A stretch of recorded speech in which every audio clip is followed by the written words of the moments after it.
y'all, it's Amanda and this is my Texas Zone 8 garden. And before we dive in, be sure to like this video, subscribe to the channel, and share it on one of your social media platforms. Okay, so Jeff and I just finished putting out a bunch of the containers. I've been wanting to incorporate more and more containers into my actual garden beds to add interest and texture. And this trio of pots is one of my main containers in the front that I change out seasonally. So I want to go ahead and deal with these plants, talk about these containers and what my plans are for them. Okay, so one of the things I did is I moved out this blue and white planter. I've got two of these now out in the front yard, and I have one in the back that has a lemon tree in it that I might transplant so I can move one of these back out. I love the pop of blue and white in the garden. I think it's absolutely beautiful. Now back here is a large terracotta container that I found off of Facebook Marketplace, and I planted it up for the winter, and you can see it's become quite overgrown. There's a lot of different stuff going in here. One of the things going on in here are daffodils coming up, which are just super sweet little daffodils coming up, which look great. We've got some cabbage that needs to come out. I have a perennial, I believe it's called glacier ivy on the side that we will leave in there. I've also got some snapdragons that are still in pretty good shape that we're going to trim up and clean up. I think that'll be really nice. And then on this front pot right here, this is a dianthus. That's a perennial in my area that needs a really good cut back and trim back for fresh growth. Let's go ahead and start by cleaning these out, cleaning these up. Some of these we're going to have to refresh with some compost. Let's go ahead and start cleaning out. I'll feel better if we get them cleaned out and we can go from there. All right. Let's see what we can do about pulling some of these out.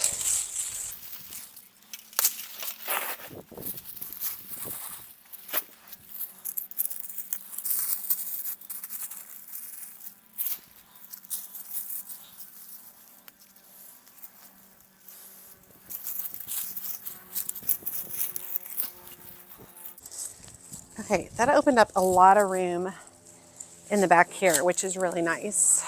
Now, let me look at some of this ivy, see what it's up to. I don't like it to spread too much, so I do usually go in here and cut some of it out because it will take over this whole container if I let it.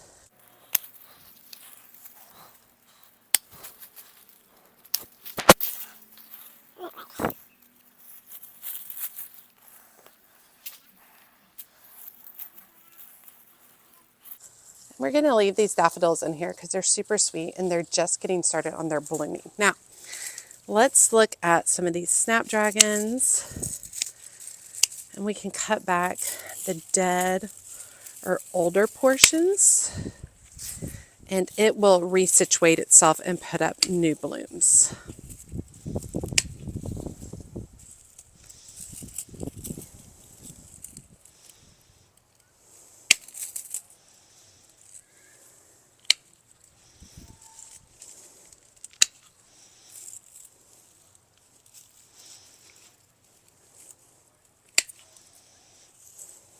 Okay, that feels good right there. Now, this container actually hasn't been used for a year or so. I just filled it in with some stuff. I just put in silk branches and flowers and stuff for seasonal color. So there's not a lot going on in it. But let's take a look at my dianthus, which is looking pretty worn out. You know what? We might just start fresh.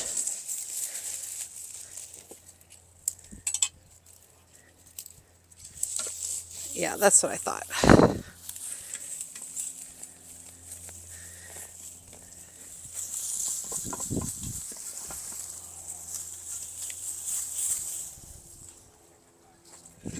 Yeah, I think we'll just start fresh on that one. And I'm just going to come and break up what's currently existing in this. Break that soil up. All right, I think I'm going to start by heavily dosing these with Biotone.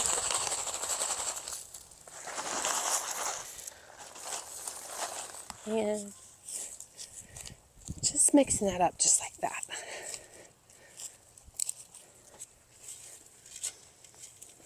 This one's going to need some more soil.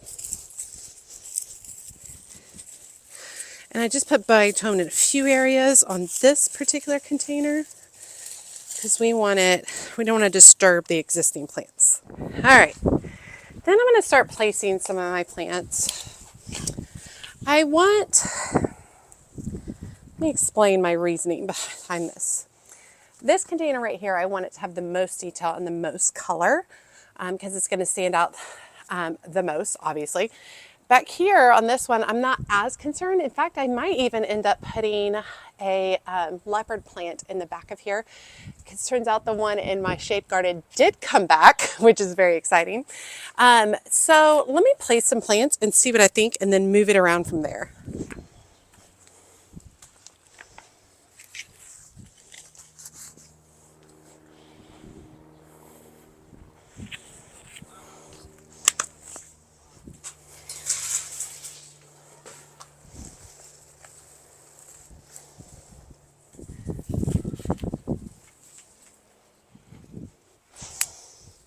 Okay, getting these all laid out. Now, those of y'all who have known me for a while, you know that I don't play with the amount of stuff that I put in my containers. All 3 of these containers will have drip irrigation to them. So, a couple of the things we're looking at. I think I'm going to involve this guy, this leopard plant right here. Now, I don't want you to be fooled by the size of this. This guy gets really, really big. So he will get really big and fill in this space. This space gets sun in the morning, shade in the afternoon. If he starts to do poorly, then at that point, I will go ahead and move him to the shade garden. But I think it's a good start. So what I'm going to do as I'm kind of adding in each plant, I'm going to talk to you a little bit. I'll do a voiceover about the plant and give you more details on it. But do remember that I did go ahead and put fertilizer in all of these containers.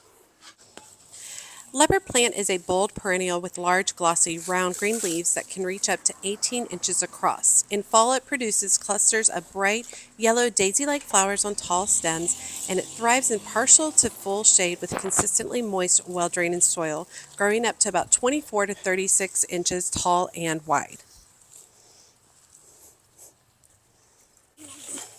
New Guinea impatiens deep salmon is a vibrant annual with large, deep, salmon-colored blossoms and glossy, dark green foliage. It thrives in partial sun to shade and prefers moist, well-draining soil, growing 12 to 18 inches tall and wide. It's perfect for containers and garden beds. Regular watering and feeding encourage continuous blooms throughout the season. Okay, I think this New Guinea impatiens goes a long way to fill in this space nicely, and it gives a really big pop of color in a shady area, which is very important because this back half gets pretty shady during the season. So I like that. I think that looks good. I like the dark leaf contrast. I like the contrast of it next to the leopard plant, and then the leopard plant will get big and tall and kind of fill in this negative space here, which is great. Eventually, these daffodils will die back and then they'll come back in the future, which will be really fun. I felt like I put some other bulbs in here, but I don't see anything else coming up, so I don't actually recall. And then here, the snapdragons will start blooming. Their colors, I think, are reds, like deep magenta reds, and maybe there was a stray yellow in there, I think. So that'll be really fun to watch that come out. So let's move to the next containers. All right, so I think I'm going to do purple off to the side because we've got the purple lamia right there. I think that that'll work really good. Let me shift some stuff around. So I'm going to start with this Gerber Daisy Sweet Spice in the back because it still has a little bit more height to give, and I think that that'll be nice. Sweet Spice Gerber Daisy is a fragrant Gerber variety with bold daisy-like flowers in warm tones. It grows 10 to 18 inches tall and prefers full sun to partial shade with well-draining soil. Blooms spring through fall, attracting pollinators. Keep soil evenly moist and deadhead spent flowers for continuous color throughout the entire season. Next, I think I'm going to go ahead and do the Diamond Frost Euphorbia on this front edge, and it should drape a little bit. Diamond Frost Euphorbia is a delicate, airy perennial with clouds of tiny white flowers that bloom continuously. It thrives in full sun to partial shade and is drought tolerant once established. Growing 12 to 18 inches tall and wide, it's perfect for containers and borders. Low maintenance and heat resistant, it pairs beautifully with other plants in containers. All right, we're going to do this cherry vanilla dianthus right in front. This should spread a little bit. Cherry vanilla dianthus is a fragrant, compact perennial with frilly cherry red and white blooms. It grows 8 to 12 inches tall and thrives in full sun with well-draining soil. Blooms from spring to fall, attracts bees and butterflies. Deadheading encourages more flowers, and it's drought tolerant once established.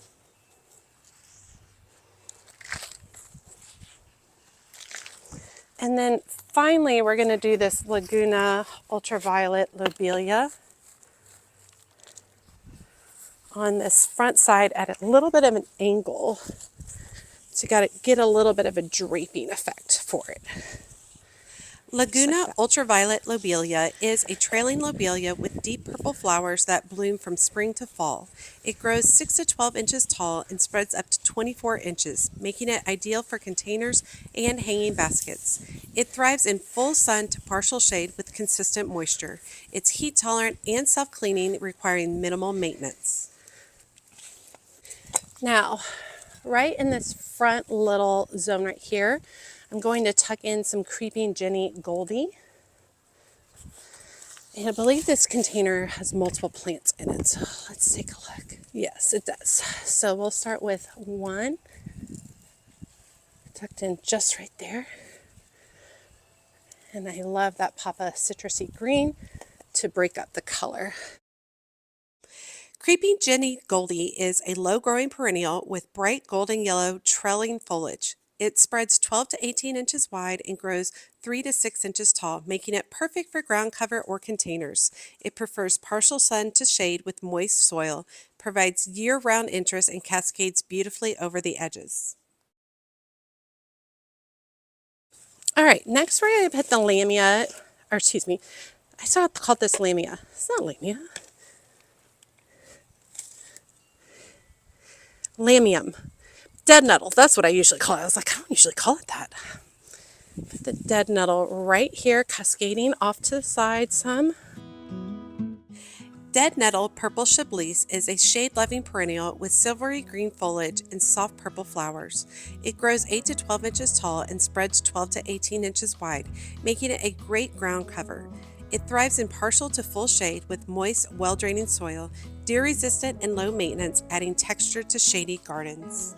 And then towards the back, I'm going to tuck in some geraniums that I grew from seed. This first one, Maverick Salmon, is a vigorous annual with large salmon-colored blooms on sturdy stems. Grows 12 to 16 inches tall and thrives in full sun with well-draining soil. Blooms spring through fall with regular deadheading and is heat tolerant and great for containers and garden beds. Now, Geranium Maverick Apple Blossom is a stunning annual with soft pink and white bicolored blooms, reaching 12 to 16 inches tall and prefers sun with moderate watering. Blooms continuously with proper care and deadheading. Perfect for garden beds, borders, and containers.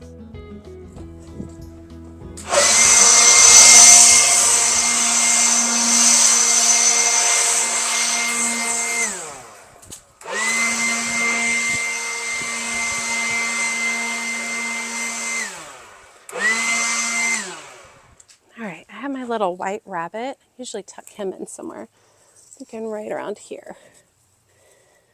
Used to be in my grandmother's yard. Okay, and I want to go ahead and water them in really well. I'm going to water them in, one of my big things I've been trying to do is water in with a liquid fertilizer in the very beginning.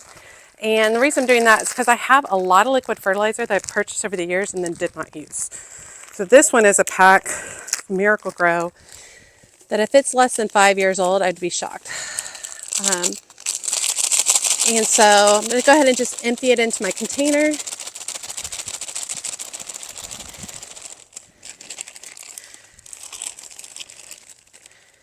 You don't I'm not saying you have to use or not use Miracle Grow, whatever works best for you. I've also used the Proven Winners.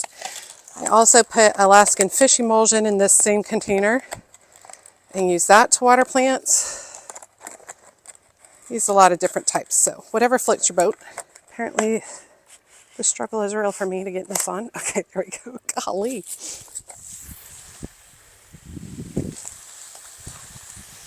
And watering after is beneficial for a number of reasons. First of all, you're watering the plant in. Secondly, it's also really helpful for situations like if there's air pockets in the soil.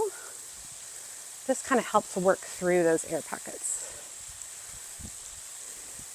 All of these can take a mix of sun and shade, which I think I've learned a lot about these planters over the years, what works best for them. Okay, and one last little detail. I picked this up at the Dollar Tree, and I just thought it was super sweet. So I'm just going to work it back in here. I love the idea of their little bells. So cute. And I like the color it ties in. All right. Talk about some bright, happy containers. Love it. Tons of beautiful, gorgeous color in here. Look how much the one with the blue and white pot really pops. And you see these colors tying back into the petunias and nepeta that I've got up here. Really lovely. And some of these are perennials, some of these are annuals. So it'd be nice to have a nice mix. Look forward to that leopard plant really getting big and filling this area. It's one of the gigantic ones, so it can be 3-4 feet tall, which I think would be really, really nice.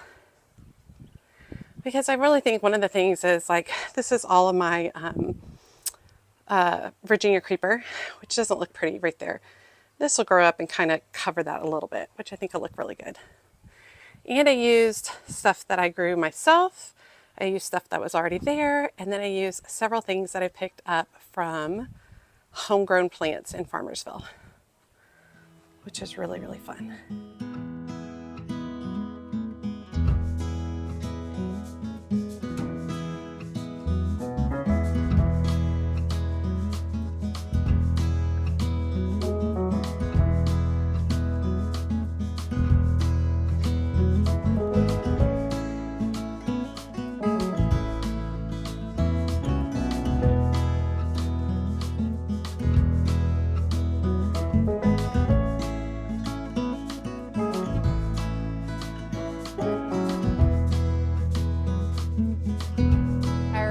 I hope you guys enjoyed today's video, watching me get some of these planters together. These are the 3 main planters in the front garden, so they really kind of set the tone for the garden.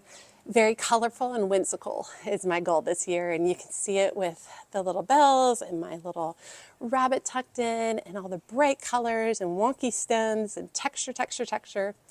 Really, really liking it. I have a lot more containers to fill, which is very exciting because I have a lot more plants that I grew from seed. So I'm really excited to get a lot of those in and just really start enjoying my front garden as I am getting to completion on some areas of it. And now I'm getting to the point where I'll just get to watch it fill in until summer. All right, y'all, as always, make sure you like and comment on the video. Every time you like and comment, it helps grow my video so much. If you don't feel comfortable leaving a comment, just drop me an emoji below, letting me know that you made it to the end of the video and you say hi. And be sure to jump over to my Patreon community. The link is in the video description. It's all things gardening, and she's a mad gardener, so it's just lots of awesome people who want to talk about gardening, share their experiences, and who want to support She's a Mad Gardener. There is a free tier. There are also additional paid tiers, and the higher up you're on the tiers, the more access you get, including additional videos, group chats, sharing photos, all kinds of good stuff. I'm going to be doing my first live in April for patrons of particular tiers, so I'm really excited to be able to chat with y'all almost face to face through the internet, which is very exciting. As always, she's a mad gardener or a decorator or anything else that she wants to be. Thanks, y'all.